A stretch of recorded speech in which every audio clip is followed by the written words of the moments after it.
Hello, this is my conversation with Gerson, who previously worked for Empire Flippers and Webstreet and has done at least 15 website acquisitions, also advised other people on acquiring websites, and he is the founder of DealSlide and Acquiring Digital, and he runs Deal Aggregator. Hi, Ross. How are you? Hey, Michael. Doing well. How are you? Yeah, it's been nice. So you just got back home. How was travel in Asia?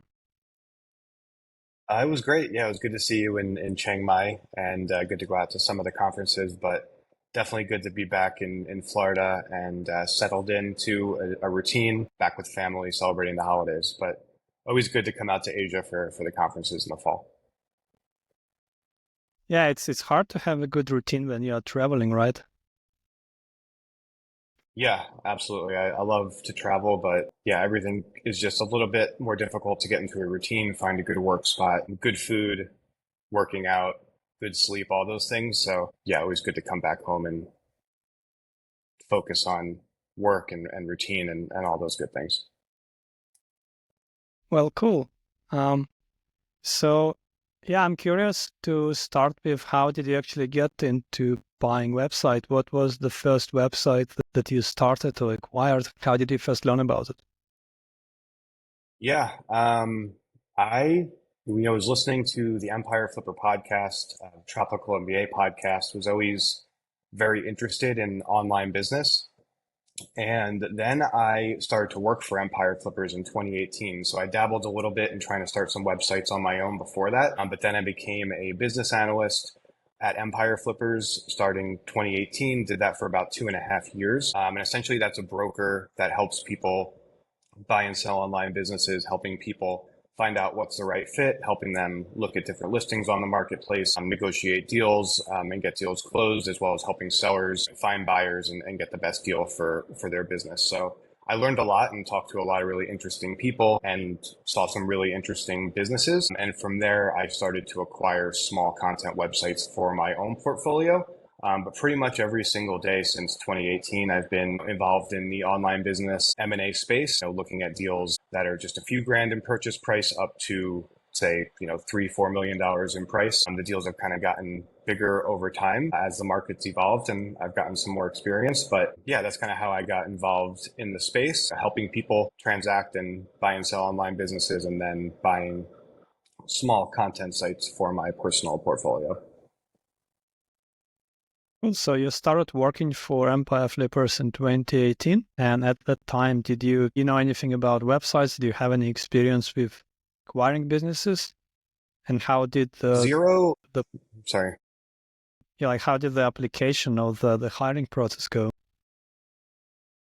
I had zero acquisition experience, but I had similar brokerage experience where I was involved in real estate and recruiting. So it's similar in a way to finding buyers and sellers and kind of matching different parties of a transaction. So I had that relevant experience for brokerage. And I was also very interested in the space. So I met Joe and Justin in person. I was looking at deals to buy personally when they were selling small websites on Empire Flippers, before I started to work there. So I was very interested in the space and actually applied the first time to work for Empire Flippers with when they were first hiring salespeople, and I didn't get the job. So it took 2 times of applying to get the job at Empire Flippers, and that's how it started.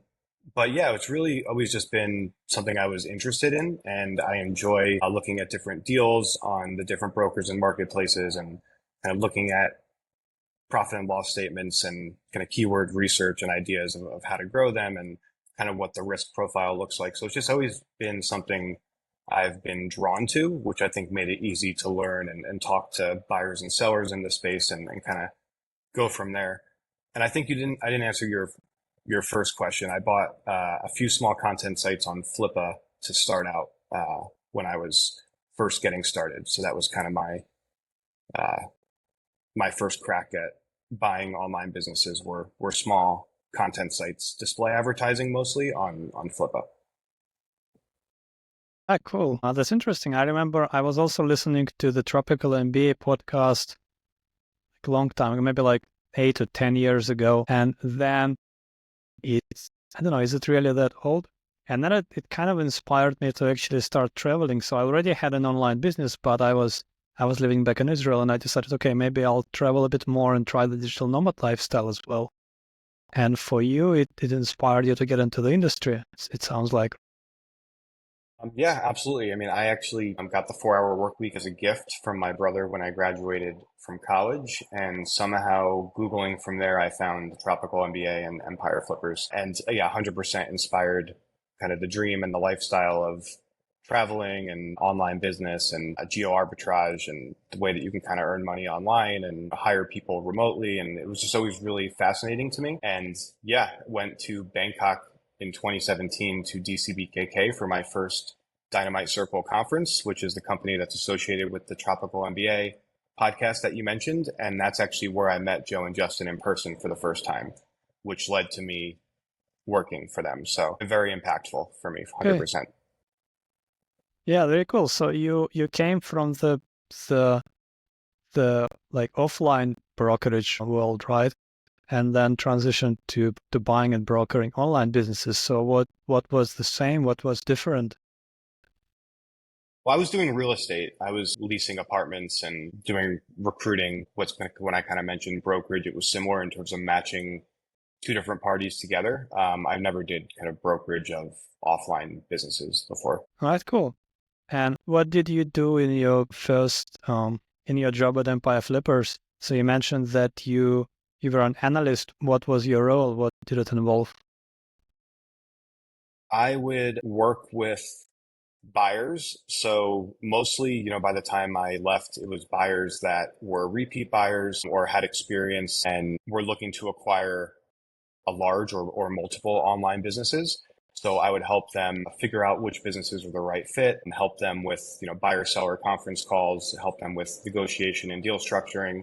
When I started though, it was working kind of with, both buyers and sellers of all sorts of deals, both the biggest ones on the marketplace and the smallest ones on the marketplace, but it kind of became more segmented over time. But essentially, I was a broker helping people navigate the marketplace and close deals when I was at Empire Flippers. So it was kind of like a concierge service for higher value buyers. Yeah, I mean, over time, I was working with the same buyers. So it'd be people that were looking, to buy multiple businesses. When I left Empire Flippers, it was kind of the middle of the FBA Amazon aggregator boom that was going on. So I was working with a lot of these Amazon aggregator roll-up companies that had institutional investors and they were looking to buy Amazon e-commerce brands. So that was where a lot of my time was spent when I left Empire Flippers. Okay, and so you said that you bought several small websites on Flipper. Was it before or during when you joined Empire Flippers? It was during and then after. And how Yeah, did so I your did it first for a little websites bit, go? took a break, and then yeah, when I left Empire Flippers, started to buy quite a few. The first ones, maybe some beginner's luck, but they went pretty well. I think, it was also a time when there was a little bit less competition and multiples were lower, although now, content sites have been a bit rocky, so you could, get really good deals, but the landscape's changed a bit. Yeah, I think I had an advantage of being on so many calls with buyers and sellers and not only kind of individually talking to a buyer and a seller, for, what they like and what they don't like, but like being on the calls as well between both parties. So what we called the buyer seller conference calls when I was at Empire Flippers. So kind of hearing the back and forth and the questions they would ask and how they answer them and learning about, all these businesses and then having the ability to talk to them separately about what they're looking for and about the calls and about the deals, I think helped a lot when it came to myself going out and looking for businesses on other marketplaces and talking to sellers and assessing which deals would be a good fit, which might be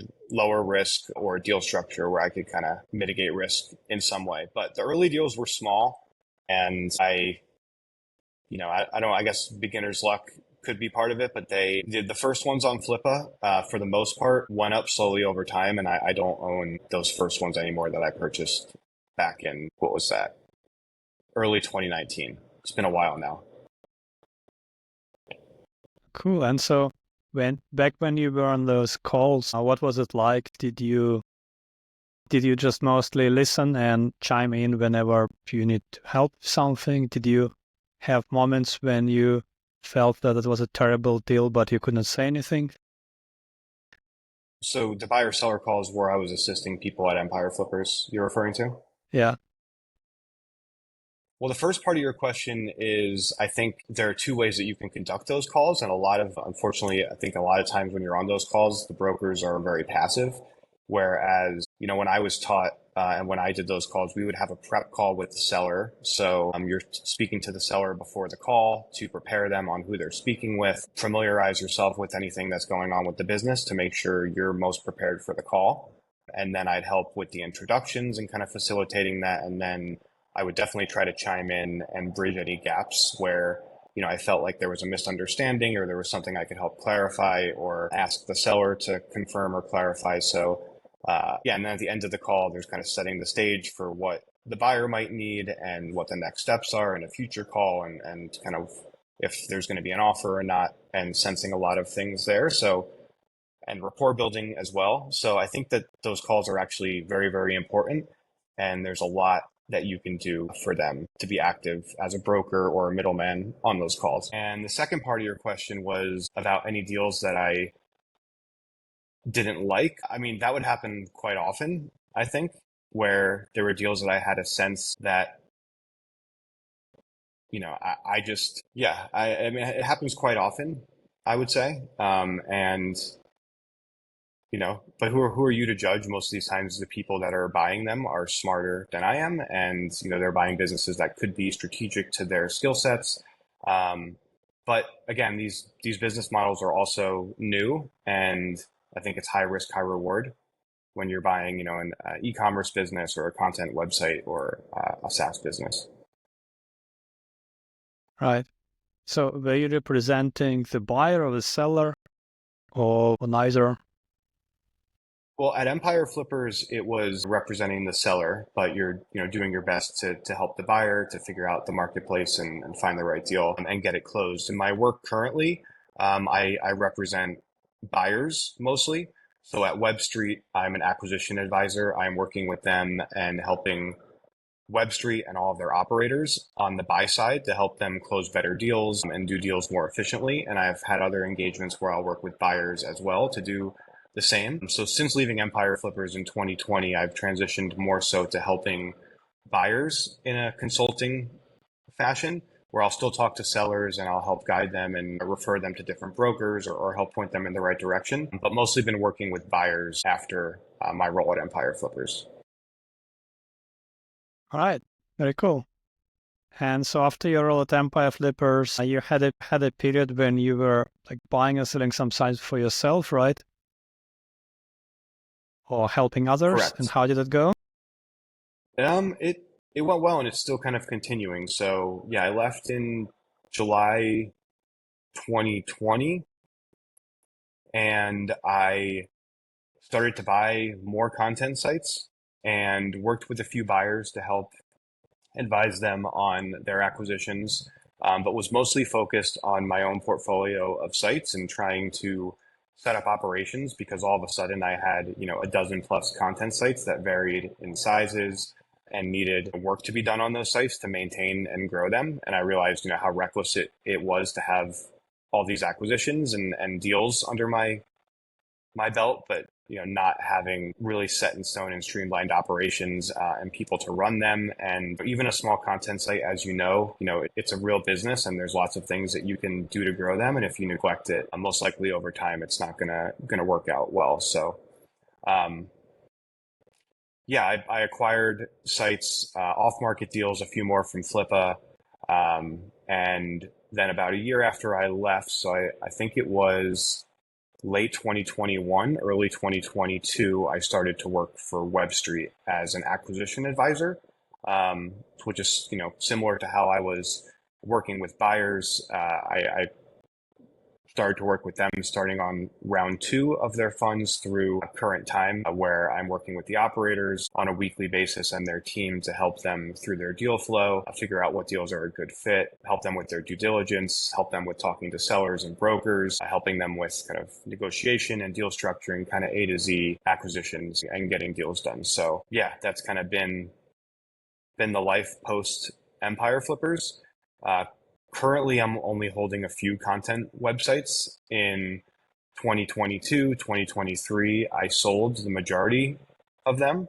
I still own a few, mostly, two sites that are significant, but trying to figure out the best way to handle operations on those where I can focus on um, a new project that we can talk about as well if we have time. Cool. And so what made you leave Empire Flippers the first time, and why did you come back after to work for Webstreet?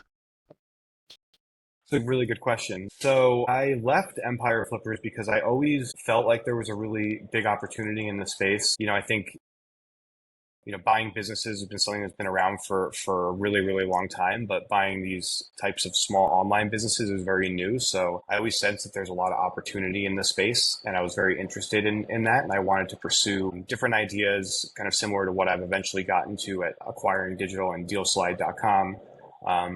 But also felt like there was an opportunity to do kind of the buy side consulting and work on bigger ideas in the space on my own. And also I wanted to keep buying online businesses. And at the time at Empire Flippers, there was a newer company policy that they made where we weren't supposed to be buying online businesses. They later ended up removing that. But yeah, part of me leaving was I wanted to continue to buy small websites and apply what I was learning with my role at Empire Flippers. And I also, wanted to become an entrepreneur and sensed a bigger opportunity in the space. Yeah, sounds cool. So you've acquired, you mentioned at least 15 websites.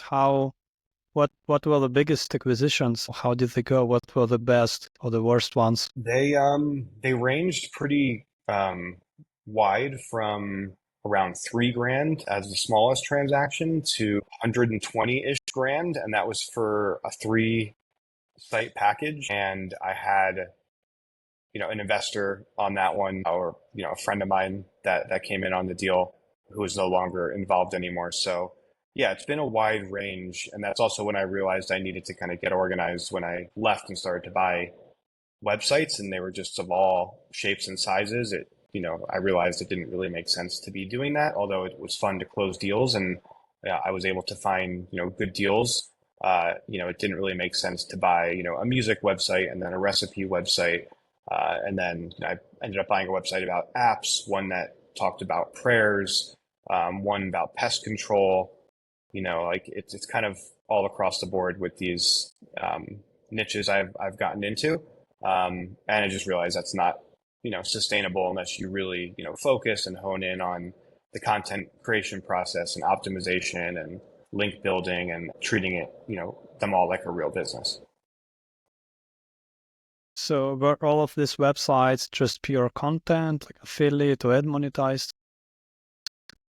They were all content, vast majority display advertising, and a little bit affiliate. Actually, the big deal that I mentioned that was in the 120-ish K range was mostly affiliate. And that deal was probably the turning point where I realized I was taking on too much risk and things were kind of definitely uncertain with Google updates. They were Amazon associate websites. And I bought them because I knew kind of the sum of the parts of the 3 sites was greater than what I was paying for with the total value. So I kind of went to try to sell those sites immediately. And I was able to sell 2 of them and regain my investment with a little bit of profit. And I own one of the smaller sites still. But that site's been really volatile and is not in great shape right now. To answer your question, mostly display advertising and a little bit of affiliate. Nice. So you bought 3 sites and then you sold 2 right away. How fast did you sell them after you bought them? I tried to do them as quickly as possible. So I bought them. I actually found this deal through a Facebook group and I talked to the seller. It seemed really interesting. It was a pretty unique strategy, super risky now in hindsight when you look at it. But the seller was an SEO. He bought age domains that had really high authority and he repurposed them within the same niche. So it made sense. But, he turned real businesses into affiliate websites and it worked really well at first and slowly died over time. So he did this, made his money back because it really did well. And he saw the writing on the wall and sold the sites at a major discount to me because he probably already made his money back because he bought the domains, they ranked, they one of the sites was doing 20 plus grand a month, in the trailing 12 months when I bought it. But things were changing kind of quickly. So to answer your question, I tried to sell one, like get one listed on Empire Flippers right away, but I ended up selling that to someone that was more strategic. So it was a site in the kind of solar review space, and I sold it to a e-commerce company that sold solar products. So I got connected through a friend and sold it directly to them, and it made a lot of sense for them to have that traffic and have another property that they could recommend their offering on. So even though it Nice. didn't really work out so well, as long if it was an investor that bought it, they wouldn't be so happy because of how the site kind of turned out and what's happened with Google updates in the past 2 years. It's still strategic for them. The second biggest site I sold on Empire Flippers shortly after, probably a few months at the most, 2, 3, 4 months. And then one site I still own. Also, how many sites would you say you've sold so far total that you own? And what are like the biggest ones price range wise? I've sold 4 or 5 on Empire Flippers, and then I've sold a few smaller ones kind of just directly. And then that one I told you about to the solar company, which was a direct deal as well. The biggest deals are all kind of in like the 100K range. There's 3 of them that are about like 100K that have been sold. One of them is in that package that was like the 120-ish K for 3 sites. And then I sold that solar one for roughly 100. One was one of the first deals that I bought on Flippa. Actually bought it with a friend of mine who I was a former colleague at Empire Flippers. We bought the deal, when we first started working together, we found it on Flippa. This was before they had the company policy where we couldn't buy online businesses, so it was all kosher. We bought the business for roughly 5 grand on Flippa, and we didn't really do much to it over time. It just started, it was a site actually where the guy that made it claimed that it was the first site to write about apps in the App Store for iPhone. And he moved over to Android and just started to neglect the website about the iPhone apps. And it was neglected. It kind of seemed like a no-brainer, had a high DR. We added more apps to it, but we didn't really do anything. And I think we just got lucky and it started to get more traffic. And yeah, we sold that for roughly 100 grand on Empire Flippers years later. So like maybe 3 years later. One I bought off market through a connection that I know after I left Empire Flippers for roughly, call it 60 to 70K. And that was another one that was in the 100K range that I sold later on. So those are the biggest, I guess, exits. The biggest deal that I think the best deal overall is one that I currently still own, where, I purchased it in Q1 of 2020, going into Q2. And I still own it. I own 35% of it now. And the valuations have kind of gone up over time, and trying to figure out hiring an operator to run the business. And it's turning into a real business, which is cool to see. And yeah, that's probably the favorite deal out of all of them.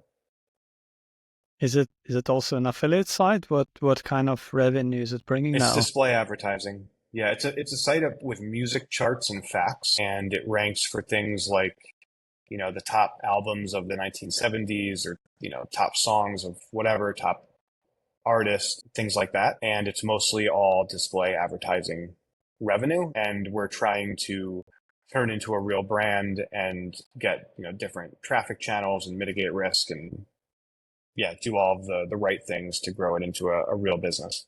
But yeah, it's mostly Google organic traffic and display advertising. So it sounds like it survived all the recent Google updates. What do you think? Yes, What knock helped on it? wood. Yeah. I think we talked about this a little bit at lunch. So I think, I was mentioning, earlier that I had an advantage of being on so many of the calls and being the middleman, and then getting kind of really genuine conversations from buyers and sellers on what they think about the call and the deal and questions that they have. And then being able to take a lot of that to the deals that I was doing. And something I noticed is, especially for content websites, is being genuine with intent, and a site that was made not to rank in Google, but because someone had a passion or love or interest in a category or niche, I think is something that is really important to, I don't know if that's, the reason why the sites haven't been hit that I still own that, are doing well, but, those sites were made from someone with a passion that wrote content not for Google, but because they loved the niche.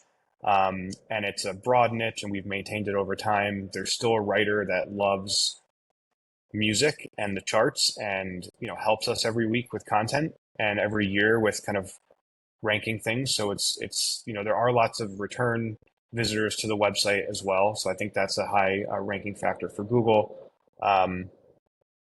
People really enjoy the content and it's genuine with intent, as opposed to like those other sites I was saying before that were affiliate and age domains and repurposed to affiliate sites. Those are not kind of genuine with intent. It's more of a manipulation to rank in Google and get people to buy things. And I don't think that's what Google wants at all. So I think if you can increase your chances by buying sites with genuine intent that were made from people, with a passion and, not by an SEO. But I don't think that's the holy grail. I think it's something that helps and is one of the main reasons that this site has sustained. It's, something that people I think would be upset if it got taken away from the internet, as opposed to a product review website that people don't really care about. Do you think that's representative of the general picture that we are seeing in the past few years with Google updates, where so many affiliate and display ads websites have been decimated? Do you think it's mostly about that, like the sites that are genuine have survived, while the ones that have been made with intent to make money have mostly been in trouble? I don't know if that's like a blanket statement, because there's so many examples of actually really good sites from people who are creators and they're writing their own content and it's genuine that have been hit. But I think, it gives you a much better chance of surviving rankings if you're, especially if you're going into it as acquisitions and acquiring a site. I would be looking for sites that were in niches and categories or written by people, with an interest, passion in the space. I mean, even if it's a person who set up the site and hired, people that were domain experts, that's, like if you find a site today, I don't know who's, buying them or even making them, and there's fake personas on there. I would stay away from those straight up product review websites that don't have anything else attached to it. I don't know if we even really see those much anymore. I'm sure they're around. Yeah. So I don't know if genuine content is going to mitigate risk completely with Google updates, but it's definitely a lot better than, an affiliate site made to manipulate rankings and buyer decisions.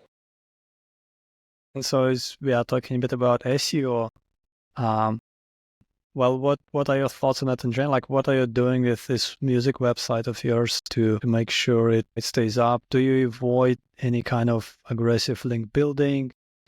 Do you watch that you don't create any relatively similar or duplicate content? What are some other steps you take? For the most part, we're just optimizing our content and publishing more content. Based on the nature of it, it's charts. So it's every week where new charts come out. So, we're lucky enough to get new content every week. We're in the process of kind of figuring it out. And it's been an evolution of kind of the website and bringing on partners and trying to find the right people to help us. We haven't done any link building whatsoever, which is kind of crazy to say, but we've built 0 links. We mostly just focus on content, and the site's been performing well, but we're trying to think of more creative ways to write more content, get people to stay on the page longer, get more emails, build a brand, and figure out a longer term strategy. I think SEO is evolving, and people are finding information differently, keeping a pulse on what's happening with everything, and being able to I think there could be a big opportunity in being the answer that ChatGPT or one of the other providers gives you is huge. That's a part of SEO that I think people are starting to talk about now, and I'd like to think about for the website. But from an SEO standpoint, mostly optimizing content, trying to get people to stay on the pages longer and rank for more keywords, write more content. Right, sounds cool. So what are your thoughts on the market for buying and selling websites in general, because we've had a period where the multiples have been going up. And I think they peaked probably around 2021, and then the multiples have come down quite a bit. And then it seems like now it's sort of making a comeback. Would that be accurate, or what are the multiples you are seeing nowadays? It really depends on the business and the size and the monetization and everything like that. So are you referring to content sites specifically? Yeah, primarily content. Content's really tough, as we're kind of talking about Google updates and AI and things like that. I think, most of the time, especially deals that you'll find on brokers and marketplaces, a lot of them aren't growing. So they're stagnant or they're declining or there's some trace of a Google update that they've been hit by. So multiples are tough and, there's less buyers out there, I think, that can wrap their head around it and feel confident to buy a deal and pay all cash especially at a higher multiple. So, I think for smaller content sites, it's definitely riskier now, but there are opportunities to get better deals and get creative, and sellers are more open to more creative deal structures and probably looking for lower multiples than they were previously. So I think, to answer your question, I mean, multiples are definitely lower, and it really depends on the deal. I'd say for big businesses, though, that are $1 million or above in sale price, if a business is growing, I think the deal flow is still there in terms of buyers that will buy content sites that are display advertising or affiliate based. Typically, when they get to that size, there's a bit more going on, but I'm seeing that those deals are still finding buyers. It may take longer, but there's still buyers out, when the businesses get larger. But in the kind of mid six-figure range and lower, I think, there's not as many buyers that are out there aggressively buying. A lot of the SEOs and people that, were buying and using this as a strategy have seen, a decline in some of their sites. So there's definitely more skepticism and a little bit less bullishness. So I think, it's tougher to get an all cash deal where you could at, a 3 or 4 times earnings for, 100K to 500K site. You might have to be a little bit more flexible and creative if you're a seller. So is it like closer to 2 times earnings now? Yeah, I mean, it really depends. I'd have to, go and look kind of at the different marketplaces. And personally, myself, I haven't been looking a lot at these kind of content sites in this range. I've mostly been focused on looking at the deals for my clients at Webstreet and focusing a little bit on my sites and less in acquisition mode. So I've been less out there kind of talking to sellers of smaller to medium-sized content sites. But I definitely know the market's slower, and I put it, closer to that 2 times. So do you think there are still opportunities in the content space, or to buy, to flip, to sell, or has the market just shrunk a lot in the past couple of years? I think there's always opportunity. And I think now that because it's been so volatile, there's probably the opportunity to get great deals. I think a lot of it kind of comes down to the person who's buying it and what their skill set is and experience and what they can do to the business where they think that they can grow it or turn things around, etc. I think there are some good deals out there, especially if you're strategic and you want to look for something that you could add on or utilize the traffic in some way where you're less reliant on that business growing to make your money back, but you can utilize it on something else that you have where you can sell to that audience, cross sell, add links, etc. And I think there's a lot of that opportunity out there to buy social media channels, YouTube channels, content websites that are still ranking in Google, that are getting different types of traffic. I think it's still valuable, although it's changing and risky. I don't think the market's dead at all. I think that there is definitely opportunity to buy deals strategically, to buy them and flip them, all that good stuff. Well, and so what are some other trends you are seeing in the market for the SaaS businesses, for e-commerce, for other deals, smaller sites, bigger sites? What are some interesting trends you are noticing? Well, I'm noticing a lot more a lot more people interested in, businesses with real brands or reoccurring revenue agencies, et cetera, where, previously when I was first starting out, people shied away from agencies. Now it seems like everyone's, looking at agencies and seeing that as a lucrative asset to acquire and roll up. Yeah, I think still kind of reoccurring revenue, owning the customer is definitely, the holy grail. I think there's always going to be new opportunities though, and new monetizations and things that are coming up. Just the nature of, online business being so new. In reality, all these business models are only like a decade old, sometimes less, sometimes more. So I think having your finger on the pulse and seeing where the money is being made, and then being in on the early days of these assets being tradable and being sold on different marketplaces is an opportunity. For example, there's people making money on TikTok and, other places right now that are new, and eventually those are going to be sellable assets that you'll see on brokers and marketplaces, one day. Like we're seeing YouTube channels pop up and things like that currently. So, I think if you have your finger on the pulse and you get in, early, you can buy some of these deals as they're first getting sold for very low multiples as the concept being proven. Obviously, that's more risky because, YouTube AdSense, let's say, I don't know exactly the year that started, but let's say that's been going on for 10 years and people have only been buying and selling those for a handful of years. And only the past year or two, we've started to see those on brokers and marketplaces. So it's natural that those listing multiples are going to start lower. And as the buyer demand picks up and people become more comfortable with it, the multiples will increase. So I think there's opportunity there.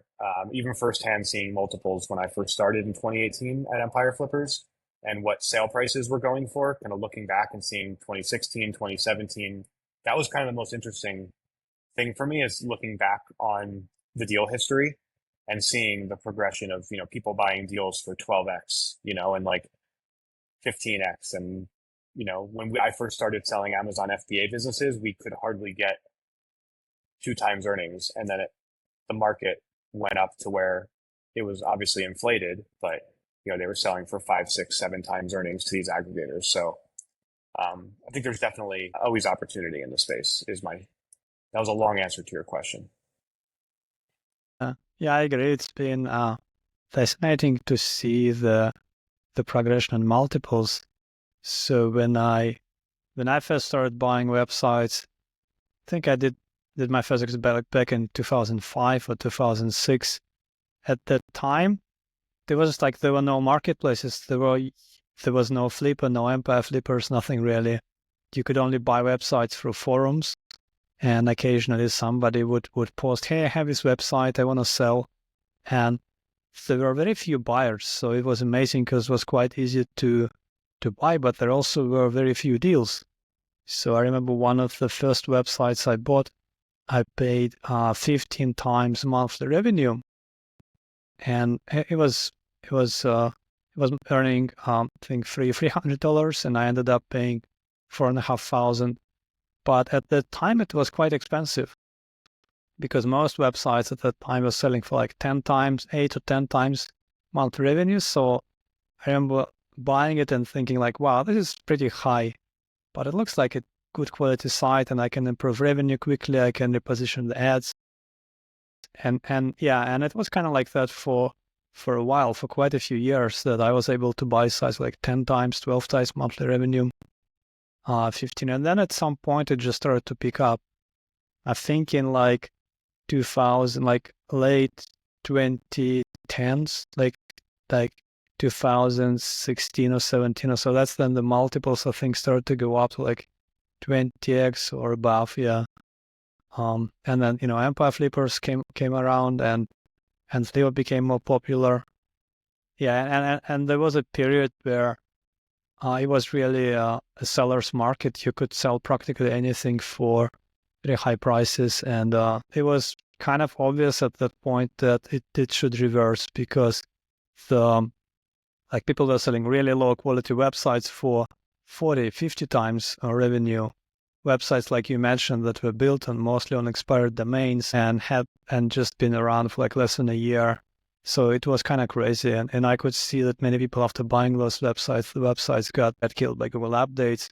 So, after a little bit, the market caught up and things really reversed in a big way. So it's been interesting to observe how it all went about. And now, I agree. It seems like now there might be opportunities to buy, but you have to really know what you are doing. So then you can kind of look around and find some things that are cheap and good quality. But it's also scary because Google updates hit anything now. So even if it's a really high quality website, it's scary because you don't know if it's going to last for a year or two to get your money back. So you've been around for a while. It's cool to see the evolution of the space. And yeah, I can definitely relate to what you said about the deal feeling like it's rich when you're in it. And then when you zoom out and look, a few years later, you can, see how good of a deal that you got and, how cheap it was really. But, at the time you're always kind of paying mostly standard market rate and multiples. And it doesn't always feel like a no-brainer, when you're doing the deal, but in hindsight, a lot of the times you recognize, the deal that you were able to get. So yeah, I can definitely resonate with what you said there. And yeah, it's been very interesting to see the progression of the industry. Yeah. And what are your thoughts on AI now? Do you see any AI related projects, websites for sale on Empire Flippers or other marketplaces? Well, there definitely are a lot of AI businesses for sale. I feel like I see them mostly on acquire.com. And the tool that I built and I was mentioning before that I want to be focusing on is a cool way to kind of see different types of businesses for sale and being able to quickly see, for example, AI businesses that are listed across all the different brokers and marketplaces in one feed. Personally, I don't have too much of an opinion or value add on AI. I think it's super interesting, and I'm kind of playing around with it and want to get more involved. I definitely see it as an opportunity and a threat, for content websites, as we talked about a little bit. And yeah, there definitely are AI businesses popping up for sale more and more. I don't have too much experience in looking at those. I think a lot of those are on the smaller end and are newer businesses. So, for example, my clients at Webstreet are looking for larger deals that are a bit more sustainable or have more track records. So, an AI business that might have been around for a year or two is not going to be in the criteria. So, I haven't been too deep in some of those deals, but yeah, AI is definitely quite interesting. Cool. So let's talk about your tool. So this is Deal Slide, and how does it work? Yeah, How many sources of deals do you have? cool. It's at Acquiring Digital right now, but maybe by the time this is released, it will be at dealslide.com. So we're moving it over there, and it's a deal aggregator with 21 different brokers or sources right now, and there's 4,600 plus deals in the feed, and twice per day we update it and we sync with our site to get updated financials and updated deal information. So we'll remove a deal if it's been inactivated. We'll put a deal on there if it's been reactivated or there's a new listing. So you can go to acquiringdigital.com. And if it's DealSlide by now, you'll just be redirected to DealSlide.com. And it will be, pretty much all the brokers and marketplaces online that sell online businesses. We have their listings in one place. So we could save a bunch of time and stress instead of having to go to all the broker and marketplaces websites and check email lists. You can go to one place and quickly filter down to businesses that might be a good fit, and then kind of go from there. So we'll take you then to the deal listing. And on our site, you can save your filter. So if you want to look for AI content businesses within, a $10,000 sale price to a $200,000 sale price, you could quickly filter down from the 4,600 deals to, let's say, the 20 deals that fit that criteria. And if you want, you could save that search, and then we will notify you when new listings go live that match that criteria. And we will also notify you on certain deals that you want to track. So if you see some deals there that you think are interesting and you start to go down the process to talk to the sellers or get more information, or you want to acquire any of those deals, we'll make it easier for you to keep track of those deals, even if they're across different brokers and marketplaces, and notify you if there's a price change, if it's been sold or an offer is accepted, if it's gone inactive or reactivated. All right, cool. So I'm looking at it now, and it shows that it has 4,628 online businesses for sale and a total of $3 billion aggregated and 235 fresh listings, right? So what are some things I can search for? For example, can I search based on like something that's low multiple or something that's been around for just a couple of years? And let's say low multiple in a certain niche, certain type of business to really narrow down? Yeah, good question. Some of those things you can, and some are in the works. So the multiple is a little bit tricky because each broker marketplace has a little bit of a different method for how they do things. Some share profit, some don't share it at all. Some will share revenue and say what the profit margin is, so some do yearly versus monthly. Some are really young businesses, so it gets a little bit tricky trying to consolidate that into the search. So we don't have multiple or profit in there yet as a filter, but we're planning on putting that in there soon. We do have by price, by time on market, and things like that. So you can navigate, by keyword. Like if you wanted to do AI might be tough, and we might even have that category as a niche. But yeah, you can do business model, price, time on market, keywords, certain brokers, etc. And so with a free account, would I be able to see all the data, or how does it work? Yeah, with a free account, you can see all the listings. Right now, without giving your email, you see all the listings that are 7 days or older. And obviously, you can't get an email update if we don't have your email about new listings that match your criteria or a change to any deals that you're watching. Yeah, but with a free account with your email, we'll notify you on a weekly basis with new listings that hit your criteria and updates in your account or tracked listings. And you can see all the deals when we sync them every day. Yeah, I gotta say that's really cool because, yeah, that looks very useful for somebody who's looking to buy a business. So you don't have to log into all the websites and browse and compare. Can save you a lot of time here. Exactly. Thank you. And so what's next? What's the plan for this service? Will you just continue improving features? Do you have any other interesting things in the works? Yeah, I mean, there's a few features that we're adding on to it, and it's going to be a little bit different, although same functionality. Where we're going to roll it out on dealslide.com and allow people to sign up. There'll be a paid feature where you could get kind of real-time updates on new listings and deals that you're tracking, and export deals to a CSV file, track more deals and more saved searches, and then also going to be rolling out a program to help people that want to buy online businesses in a more kind of hand-holding way. So somewhere, along the lines of what I'm doing with clients and at Webstreet, where I'm helping people through their deal flow with some coaching and education and helping them, buy an online business is going to be, an offering in the near future. So yeah, there's going to be kind of a product that people can use, which is already out there, but we're expanding on it and adding some features, as well as an advisory and business buying coaching service that will be offered as well for people that are serious and want to buy an online business and do it more quickly and with less risk, and have a team on their side that's looked at lots of deals and bought deals before to help them navigate throughout the process. So how will the advising process work? So if I'm somebody who is a first-time buyer, for example, and coming to you to help, will that include finding the right deals or just doing the due diligence, facilitating the process? Yeah, a mix of all of those things. I mean, there's obviously going to be a lot of effort, and the person that's buying the business is going to have to do a lot of the work and the searching on their own.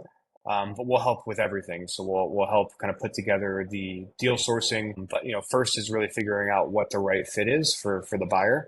So what their experience is, skill set, what they're up to, what their resources are, what their budget is. So really helping them paint a picture of what their criteria is, what the right fit is, and what, is going to stack the odds in their favor that it's going to be a successful transaction. And then that's something that gets updated throughout time as they're looking at deals and we're working together. And we find things that we like and we don't like throughout the process. And over time, I think you get a more clear picture of what the right fit is, in my experience. And you learn that through looking at deals and profit and loss statements and talking to sellers and all of that. It can be accelerated, working, with someone like myself or people that have done lots of deals before. So yeah, I'd help figuring out to get crystal clear on what the criteria is and then helping organize the deal flow process, which we have, at Acquiring Digital or Deal Slides. So kind of helping them get that set up and getting automated deal flow tracked and then helping them sort through the deals, figuring out which ones are a good fit. Like you mentioned, due diligence and strategy on talking to sellers, strategy on negotiation and closing a deal. So be a mix of, a certain amount of calls and support to help them along the way to close an online business transaction, really every step of the way. So what would be the minimum budget for somebody to work with you on this? Yeah, I mean, it would probably make sense if that person was looking for a business, that was, I would say, more than 25, 30 grand at a very, very minimum. Most of the time, it would make sense for probably someone looking to buy multiple businesses or buy one larger business and do this, at a larger scale. But I think I have experience buying smaller businesses, for just a few grand, and I know I can help someone do that as well. I don't know if I can bridge the gap though with kind of one-on-one support and a coaching program to do that. But if I can, I will. I'd say the short answer is it's still a work in progress with exactly kind of how the coaching offer is going to be delivered.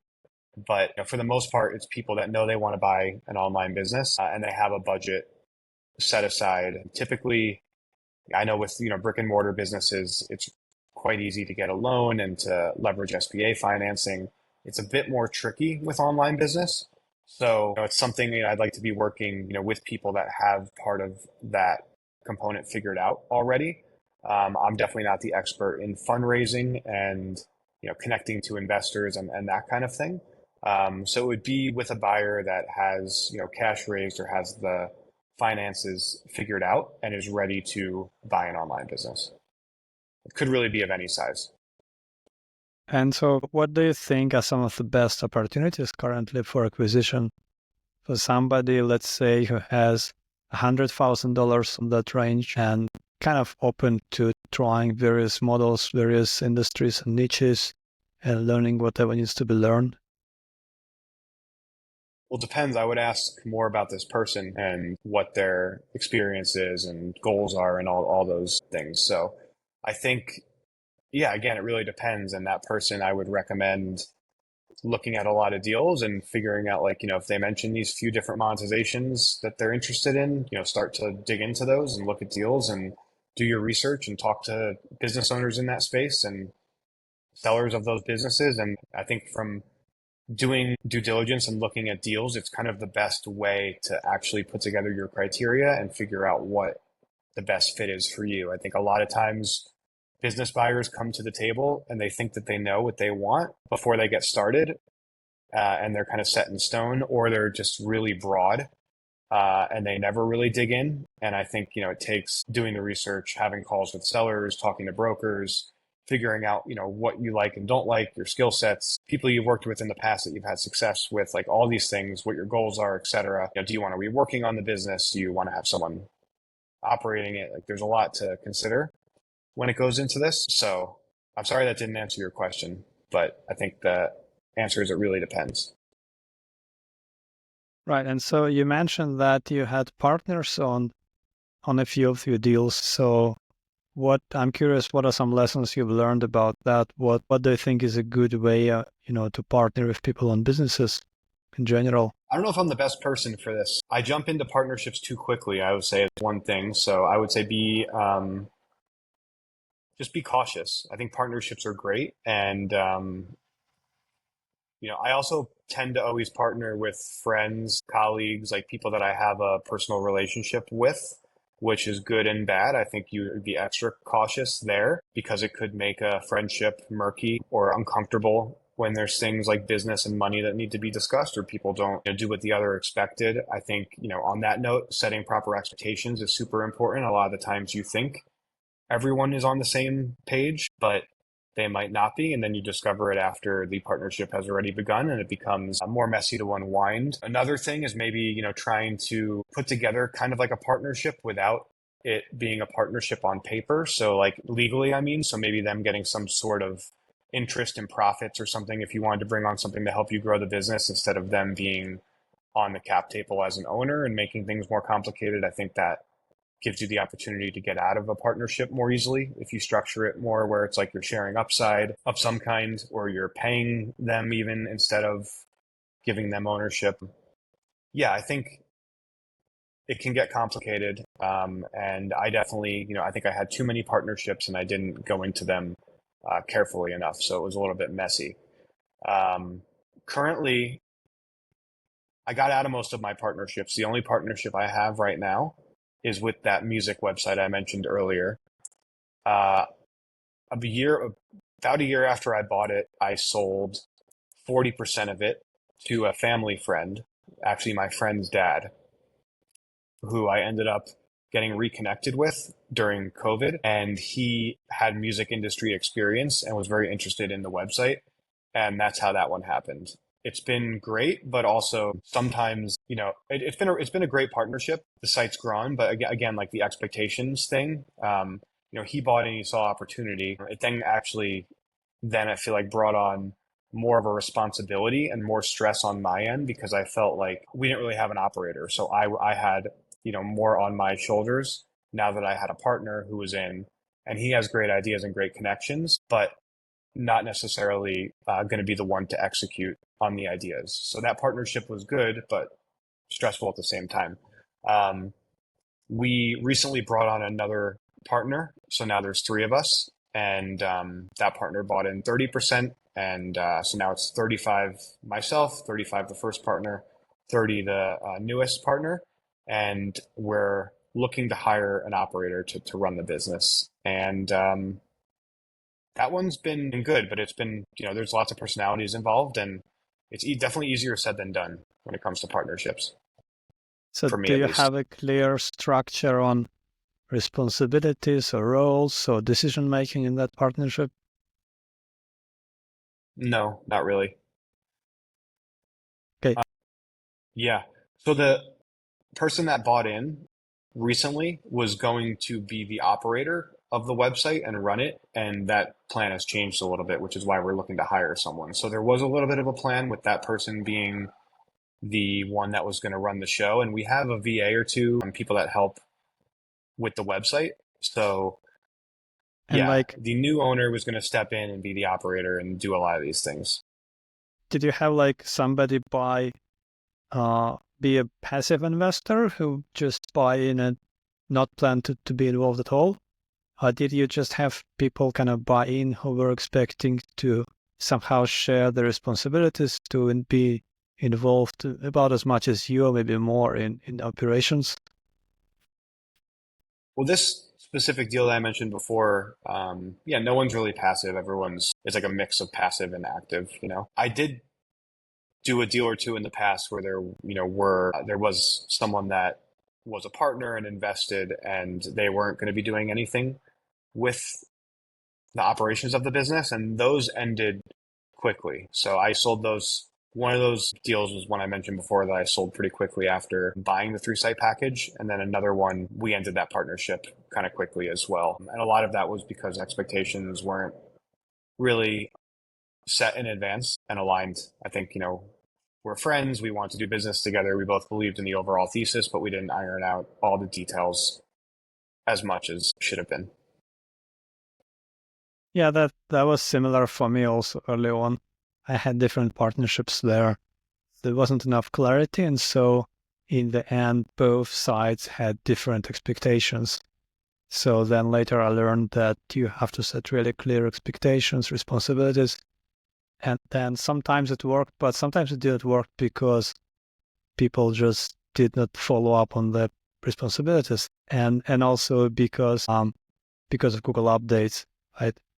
But yeah, mostly I found that just having clarity is the biggest thing. And then also making sure that that we can like talk through that, and that everybody understands what they will do, what they expected to do, and that they have the capacity, the motivation, the tools and everything. So yeah.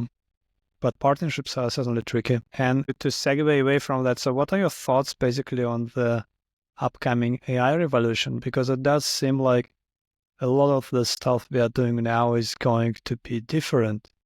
Like, for example, for somebody buying an agency that might have quite a bit of stuff, might not make as much sense. If you can replace most VAs with AI, and, in a year or two, it's probably going to be so much better. Maybe nobody will be hiring VAs at all, like, in a year or two. And at the same time, we are seeing that search. So since I've been using ChatGPT myself, I practically never use search anymore. Like whenever I want to find out just some sort of piece of knowledge or news or anything, I just go to ChatGPT straight. I don't use Google anymore. Basically only use Google if I need to go to, and if I need like to find another website, to go to that website. Yeah. Yeah. I mean, 100% need to diversify away from Google, or it's not going to be good in the long run. So I would agree with you there. I think people are going to be searching differently, and it's only going to be, more and more over time. I still think Google, does obviously have huge market share, and it will take some time for, the average person to move over to AI. I think, maybe someone like yourself is a little bit ahead of the curve than the average person that's Googling in the States. But yeah, I think you're right. I think, being cognizant of all these changes and what's happening and having your finger on the pulse, yeah, to try to mitigate risk or alter the business. I think when you're buying a business, you need to be especially careful of these things. And it's something that you talk to the sellers about, and you can have an open conversation on these calls with the sellers and ask them straight up what they think about their business, AI, the future. I think it's always important to ask why they're selling the business, and get some information on what they want to do next, and their goals around that whole sale process, and moving on. And I think you can try to mitigate risk by kind of really digging in and being aware of this, like you said, and maybe structuring the deal to even, to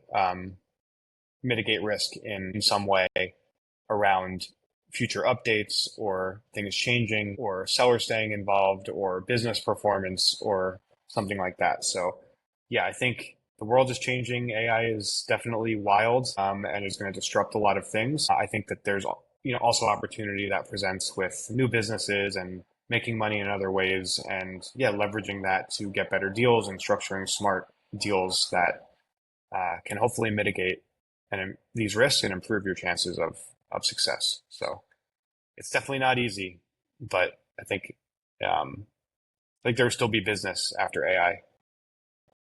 Are you buying anything nowadays? Are you looking to buy any businesses, or actively buying, or do you just not plan to buy anything anymore for a while? Not really, but if I'm looking at businesses that are similar to ones that I own. So I would probably buy an audience or some sort of business in like the online business M&A space, similar to what I'm trying to really go head on in. I might buy a business. For example, I was actually looking at recipe sites because I own a recipe site, and I actually have bought 3 of them and I've merged them into one site. So I have my eye out on other recipe sites that I might want to combine into the main site. But I'm also thinking that this is a bit of a distraction, and I want to focus on Deal Slide. And not this content site project so much. It's fun. There's definitely opportunity. But yeah, I guess to answer your question, I'm not really just looking for random deals at the moment. I would be looking for something that makes sense based on something that I already own or a project that I want to do. And buying the online business or the audience could help accelerate that or improve it.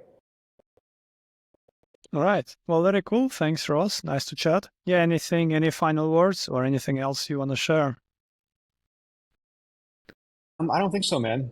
It was great to chat. My first podcast, so hopefully things All came right. out okay. I'm sure I seem scattered. But yeah, man, it was great. And if anyone wants to chat about buying an online business and kind of that whole process, feel free to reach out. And yeah, I would love to get feedback on, people using the deal aggregator and deal slide and try to make it most useful as possible. So yeah, anyone that wants to reach out and talk buying, selling online businesses or feedback on acquiring digital, soon to be deal slide, would love to chat. All right. And what's the best way to contact you for people? Yeah, right now would be, Ross at acquiringdigital.com. I'm not too active on the socials, but I may change that. You can also find me on LinkedIn, Ross Gerson on LinkedIn. That might be one of the easiest ways to get a hold of me. Yeah, or email Ross at acquiringdigital. Those are probably the best two All ways. right. Sounds good. Cool. Well, looking forward to see how the aggregator develops, and till next time. Yeah, absolutely. Or Goodbye. anyone could just go to the website and book a call. So that could work as well. Just going to acquiringdigital.com and scheduling a call.